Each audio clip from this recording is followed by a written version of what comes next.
Olá, olá, vamos ao Direto ao Ponto mais uma vez. Tudo bom? Tudo bom?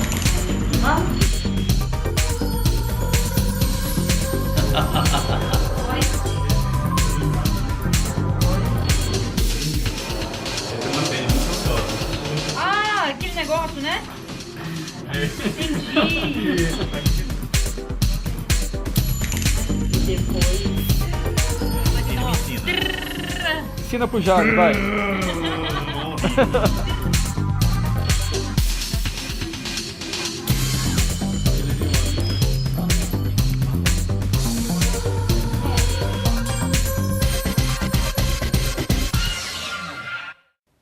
Nos últimos 45 anos, as mortes por suicídio aumentaram 60% em todo o mundo. Aqui no Brasil, essa triste estatística é liderada pelos jovens. Suicídio é o tema de hoje do programa Direto ao Ponto.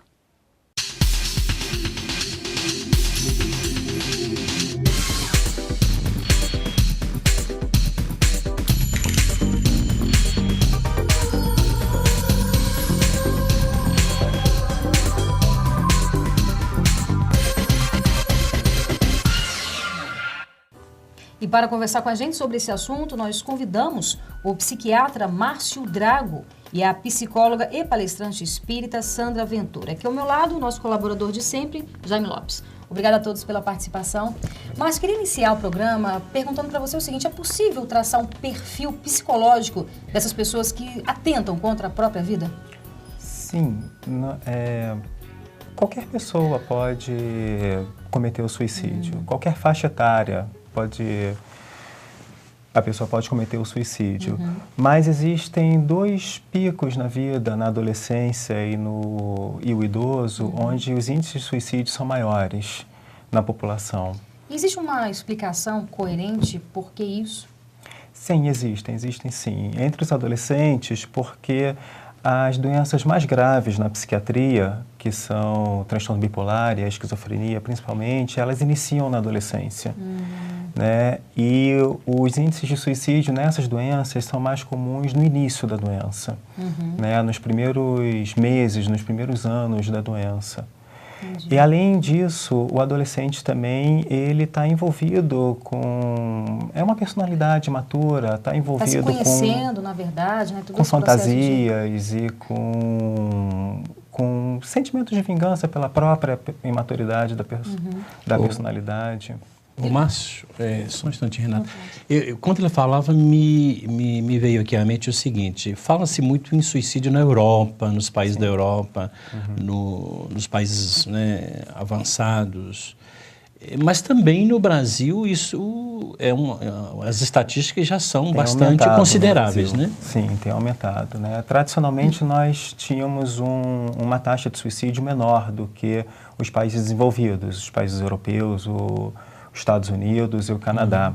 Os países subdesenvolvidos, em geral, tinham uma taxa de suicídio menor, mas o que tem visto nesses últimos anos, nesses últimos 10 anos ou 20 anos, é que a taxa de suicídio dos países desenvolvidos tem ficado estabilizada, né? Não tem subido tanto, mas a taxa de suicídio dos países em desenvolvimento tem aumentado, tem chegado próximo dos valores dos países desenvolvidos. Agora você vê, né, Sandra, como é que é a questão também, porque, por exemplo, dentro da imprensa existe uma lei subentendida que você não divulga suicídio. Então, quer dizer, os dados, né, por que não divulga suicídio? Porque já houve uma constatação de que quanto mais você divulga, você está incentivando, né? Você está estimulando, exatamente. Mas, ao mesmo tempo, quer dizer, fica um assunto meio nebuloso, né? A gente não sabe muito sobre isso. Eu gostaria de voltar um ponto atrás até chegar aí. Na análise, não só na parte econômica, mas quando a gente pega o mapa da Organização Mundial de Saúde com os índices dos países e continentes em termos de estatística sobre suicídio, a gente pode fazer também uma outra análise, aí a nossa análise perante a religião. Os países notadamente religiosos, onde há uma predominância da religião cristã, principalmente aqui na América Latina, o Brasil é um dos que tem dos menores índices. Nos países onde prevalece o materialismo, temos um índice muito alto. Com exceção da Índia, que é um país vigorosamente religioso, mas lá nós temos um problema social muito grave em relação às mulheres. Então, o índice de suicídio com crianças e as mulheres é muito alto. Por quê? Por causa da violência que elas sofrem. Muitas buscam no suicídio a resolução para os seus problemas, para uma vida, obviamente, de muitas dificuldades. E na China também, até porque a condição do feminino na China sempre foi abjeta.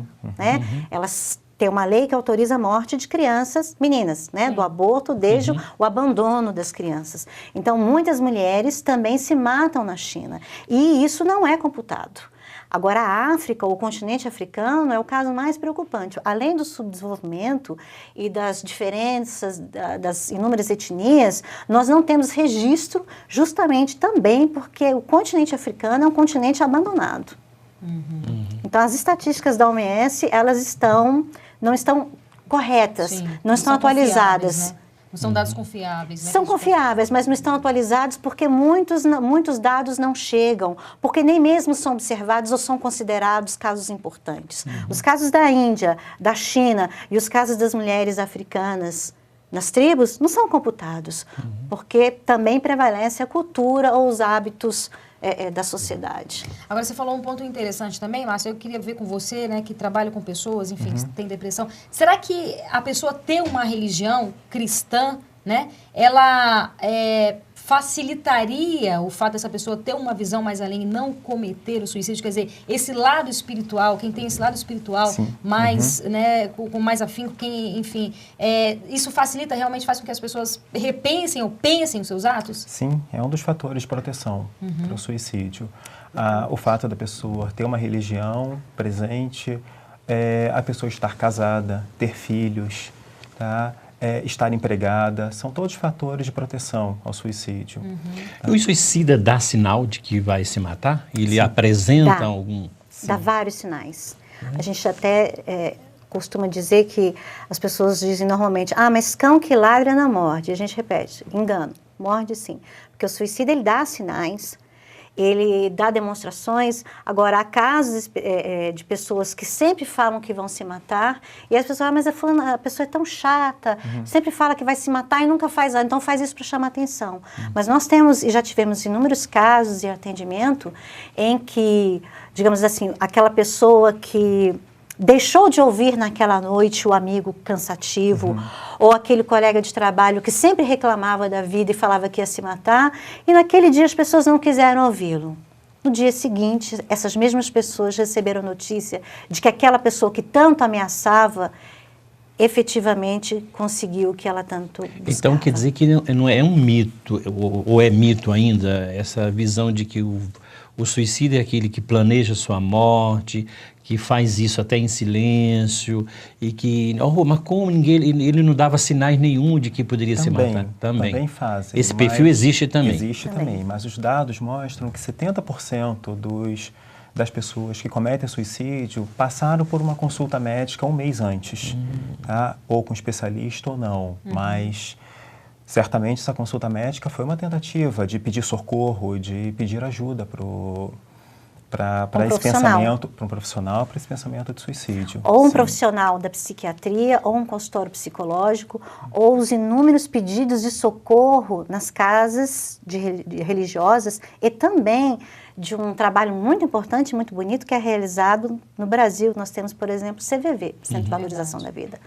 Nós não temos hoje aqui dados de quantos atendimentos eles realizam, mas desde a década de 60 no Brasil, o CVV tem realizado um trabalho excelente de proteção e amparo à vida.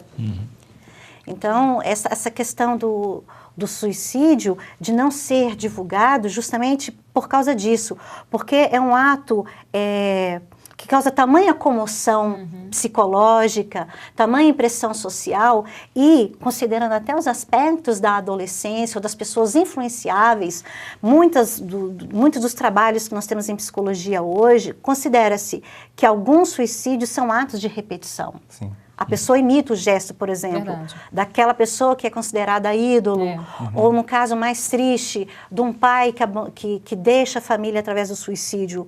Há pesquisas claras de que depois os sobreviventes, os filhos, eles tendem a repetir o ato suicida. Ok, agora a gente vai fazer um breve intervalo e volta daqui a pouco. Não saia daí.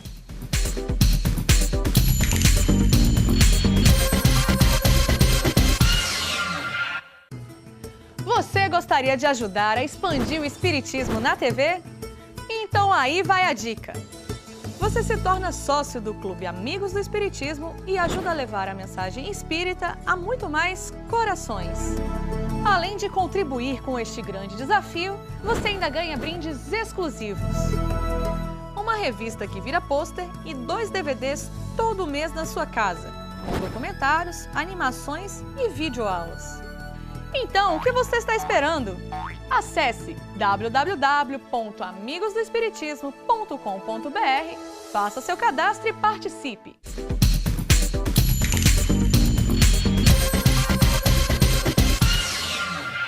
Estamos de volta com o programa Direto ao Ponto, hoje falando sobre o suicídio. E agora convidamos a todos aqui de casa também, obviamente, para assistir o vídeo, um depoimento de um homem que fala sobre uma amiga que se matou. Nós tínhamos uma amiga em comum, eu e minha esposa, que ela era chefe dela, na verdade. Ela estava há pouco tempo aqui em Brasília e não tinha muitos amigos. E a gente acabou virando referência para ela. A gente saía muito, ela gostava de bons lugares e a gente mostrava Brasília para ela e isso foi criando um laço de amizade. Ela estava atravessando alguns problemas pessoais e a gente não sabia, problemas esses graves, né, com a empresa, coisas particulares. Um dia eu e minha esposa voltando de viagem, estávamos cansados e ela ligou para a gente querendo conversar. E aí a gente se recusou, inventamos uma desculpa, que estávamos muito cansados e não fomos nos encontrar com ela. E marcamos para o dia seguinte, já que a gente gostava tanto dela, né? Olha, vamos deixar para amanhã a gente vai, tá? Ela concordou, tudo bem. E desligamos o telefone, né? No dia seguinte, a gente não conseguia mais falar com ela, ninguém conseguia falar com ela ao telefone. Encontraram ela morta no apartamento, ela comprou um veneno, ingeriu esse veneno e descobriram ela já morta, né? Infelizmente, ela se suicidou. A dor foi grande para a gente, porque nós éramos amigos dela e ela ligou para a gente provavelmente para desabafar, para contar alguma coisa e pedir a nossa ajuda. E a gente acabou que não podemos dar essa mão para ela, porque a gente achou que seria uma saída daquela de rotina, já que a gente só se encontrava para sair, apesar da companhia ser agradável, a gente não se importou com a pessoa em si, né? A gente pensou na gente. Isso foi uma lição que nós tivemos, né? Muito grande. O caso dessa amiga foi uma lição que doeu muito, né? Dói até hoje, de quando a gente lembra dessa história, porque a gente poderia ter ajudado, né?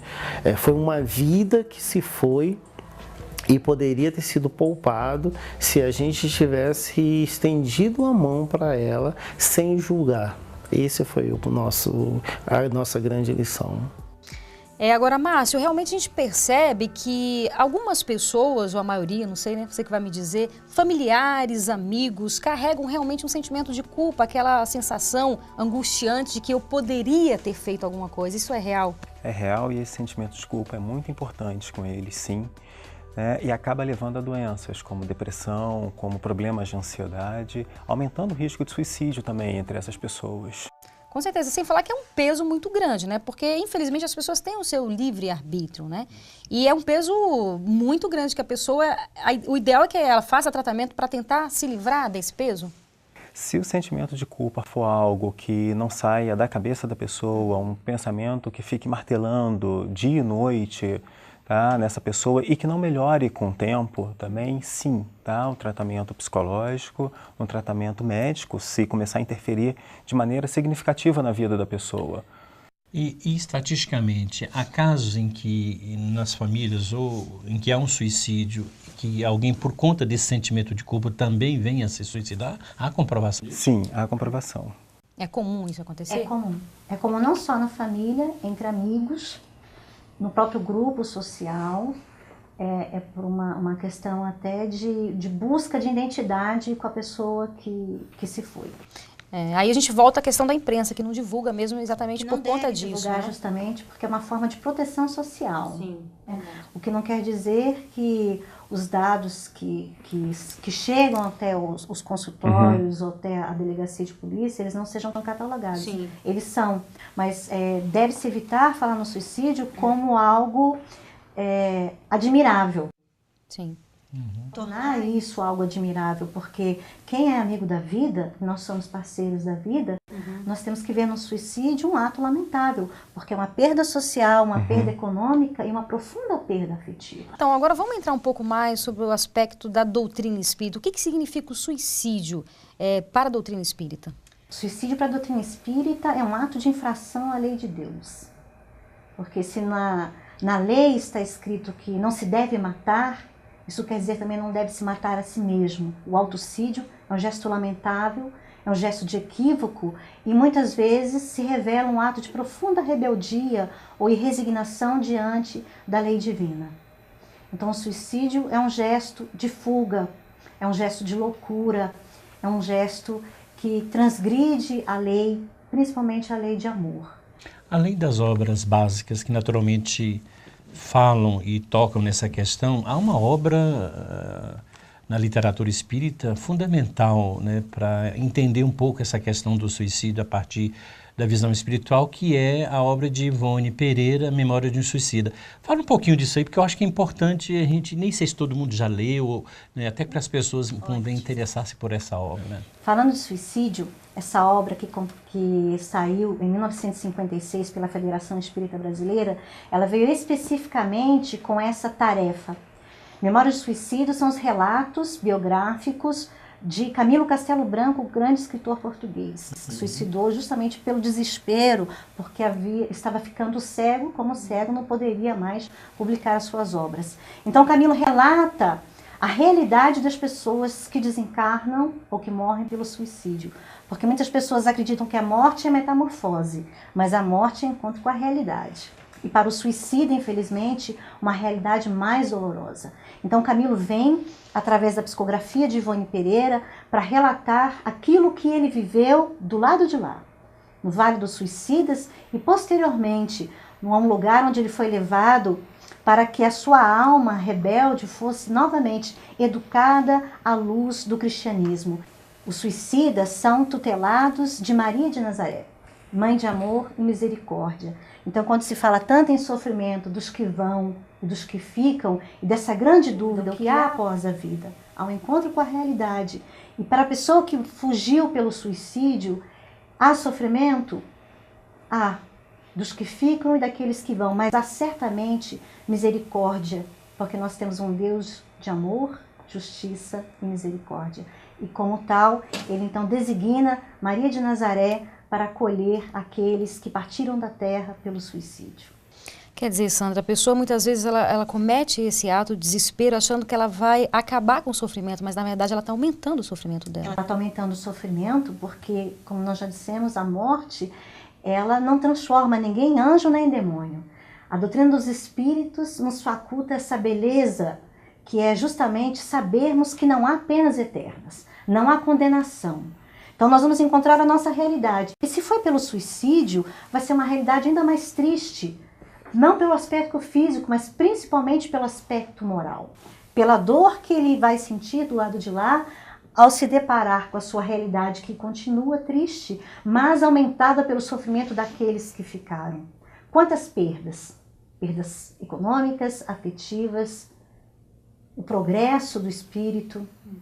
Então tudo isso fica retardado por esse gesto de loucura. Mas acho que é importante destacar principalmente que o que prevalece na doutrina dos espíritos é justamente esse esclarecimento de que a morte não nos transforma nem em anjos nem em demônios, mas que não há penas eternas. Sandra, você disse nesse programa que a questão do materialismo, daquelas pessoas que não têm uma espiritualidade, como causa muitas vezes de suicídio também. Sim. Mas eu pergunto a você, aí nós estamos falando do espiritismo, há espíritas que se mataram? Sim, infelizmente. Como todo cristão, como toda pessoa religiosa. Na Índia, que é um país profundamente religioso, há suicídios.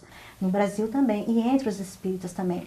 Nesse trabalho que nós desenvolvemos, divulgando as obras de Ivone Pereira, tivemos relatos muito tristes de pessoas que vieram conversar conosco, dizendo, olha, nós conhecemos uma pessoa trabalhadora da doutrina espírita há mais de 15 anos, que sofria de depressão, reclamava muito, e um dia essa trabalhadora, esquecendo do seu compromisso com a vida, resolveu partir pelo suicídio.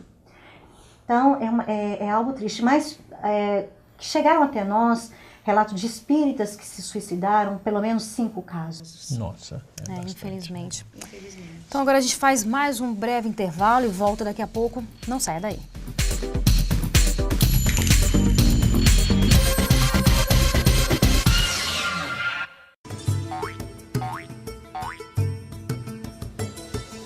Os números anteriores do Clube Amigos do Espiritismo estão disponíveis no nosso site. As revistas que viram pôster e têm 2 DVDs, com documentários, animações e videoaulas, podem ser adquiridas individualmente. Se você já é sócio, complete a sua coleção. Se ainda não é, escolha os números que desejar.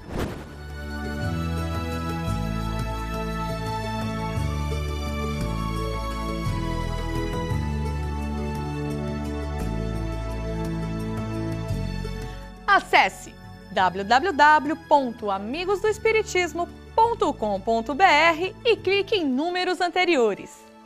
Clube Amigos do Espiritismo. Participe!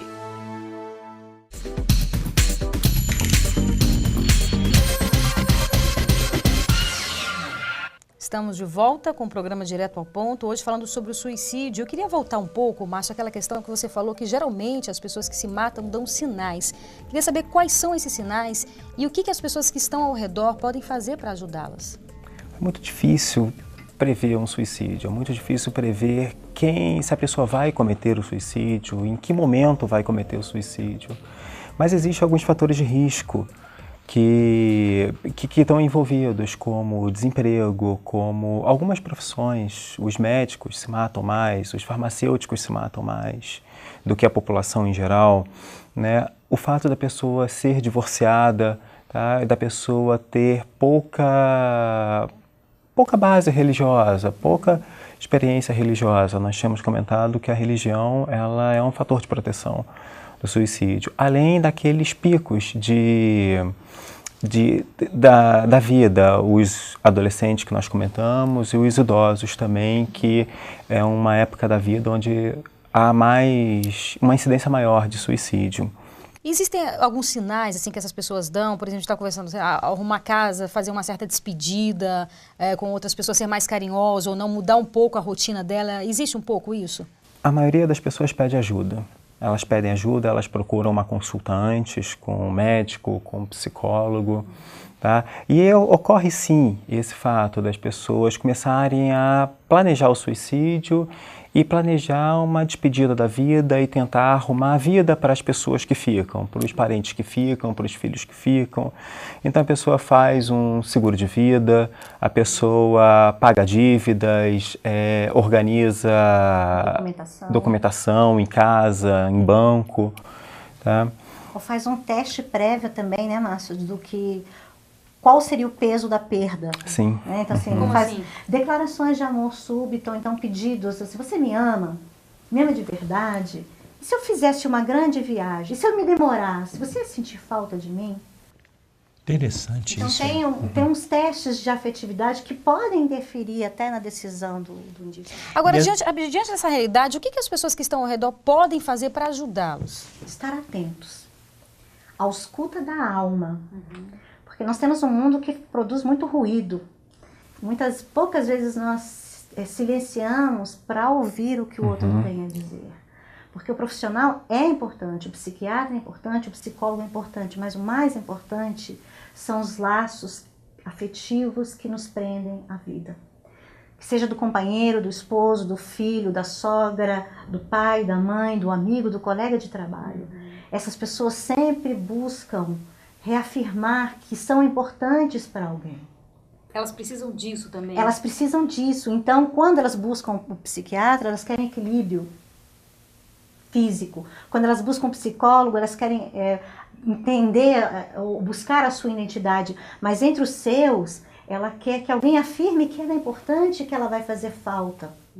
Com exceção dos casos de vingança, de morte por adolescentes, mas nós também temos índices altos de morte, de suicídio infantil. Nossa. Que dizer de uma criança que busca no suicídio a resposta para os seus medos, para os seus traumas, principalmente em casos de abuso? Algumas crianças buscam suicídio. Te interrompi, já você ia falar? Não, é o seguinte, eu queria voltar, Sandra, à questão da doutrina espírita. No meio espírita é comum, e é muito comum, se falar da questão do suicídio indireto, ou seja, aquelas pessoas que não são suicidas em potencial, mas que, em razão de uma determinada maneira de viver, acabam de um hábito. Quer dizer, como é que a gente poderia analisar isso? Há, de fato, esses suicidas indiretos? Capítulo do Evangelho, Sede Perfeitos, os Espíritos vão trazer para nós aquela questão do regime dos ascetas e dos materialistas. Né? Os materialistas que querem viver o gozo da vida e os ascetas que acham que devem mortificar o corpo para exaltar a alma. Então, quando uma pessoa se excede no gozo da vida, em qualquer sentido, ela pode muitas vezes criar um transtorno mental, um transtorno físico, metabólico, o excesso de comida. Vai passar mal. O excesso de bebida pode, inclusive, se tornar alcoólatra. Então, um caso clássico para nós, que também a Ivone Pereira que nos relata, é do músico Frederic Chopin, que teve uma vida de louvor, mas por não saber conduzir a sua vida afetiva e de não saber conduzir bem a saúde do seu corpo físico, porque era tuberculoso, e não cuidou, como era a moda dos românticos, quando ele desencarna e chega do lado de lá, ele é chamado de suicida inconsciente. O próprio André Luiz, né? O próprio André Luiz, que foi médico e não cuidou do próprio corpo nem da própria alma, que é o mais importante.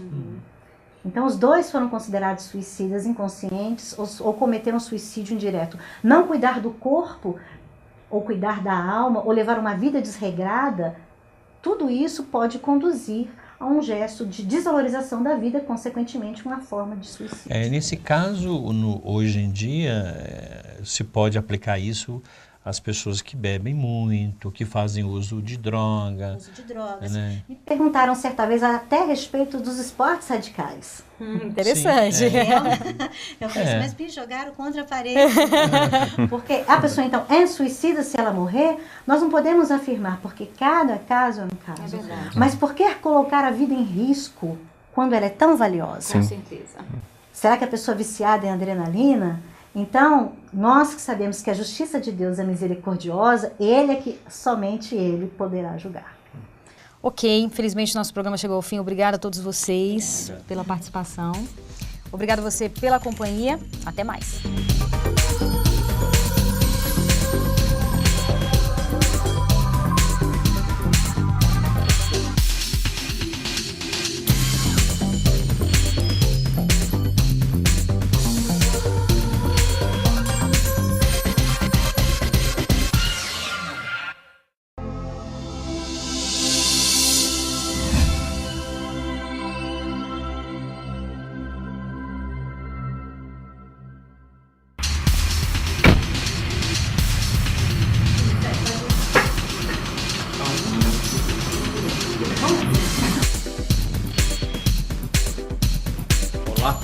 Olá, vamos ao direto ao ponto, mais uma vez. Tudo bom? Joia? Tudo bom?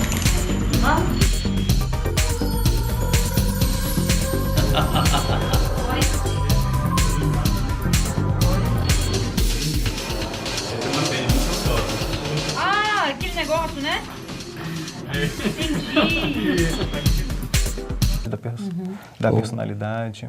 O Márcio, só um instantinho, Renato. Quando ele falava, me veio aqui à mente o seguinte: fala-se muito em suicídio na Europa, nos países da Europa, nos países, né, avançados. Mas também no Brasil, isso as estatísticas já são bastante consideráveis, né? Sim, tem aumentado, né? Tradicionalmente, nós tínhamos uma taxa de suicídio menor do que os países desenvolvidos, os países europeus, os Estados Unidos e o Canadá. Os países subdesenvolvidos, em geral, tinham uma taxa de suicídio menor, mas o que tem visto nesses últimos anos, nesses últimos 10 anos ou 20 anos, é que a taxa de suicídio dos países desenvolvidos tem ficado...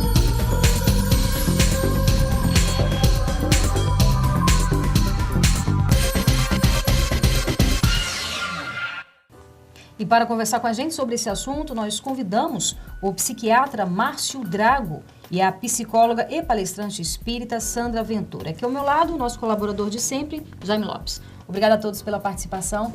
Mas queria iniciar o programa perguntando para você o seguinte: é possível traçar um perfil psicológico dessas pessoas que atentam contra a própria vida? Sim. Qualquer pessoa pode cometer o suicídio. Qualquer faixa etária a pessoa pode cometer o suicídio. Mas existem dois picos na vida, na adolescência e no...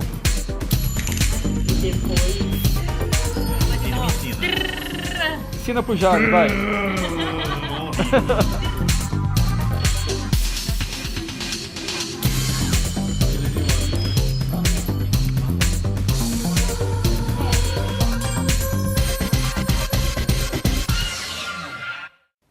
Nos últimos 45 anos, as mortes por suicídio aumentaram 60% em todo o mundo. Aqui no Brasil, essa triste estatística é liderada pelos jovens. Suicídio é o tema de hoje do programa Direto ao Ponto.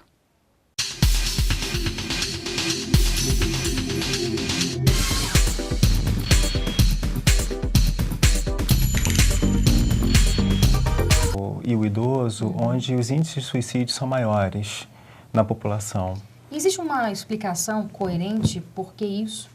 Sim, existem sim. Entre os adolescentes, porque as doenças mais graves na psiquiatria, que são o transtorno bipolar e a esquizofrenia principalmente, elas iniciam na adolescência. Né? E os índices de suicídio nessas doenças são mais comuns no início da doença, né? Nos primeiros meses, nos primeiros anos da doença.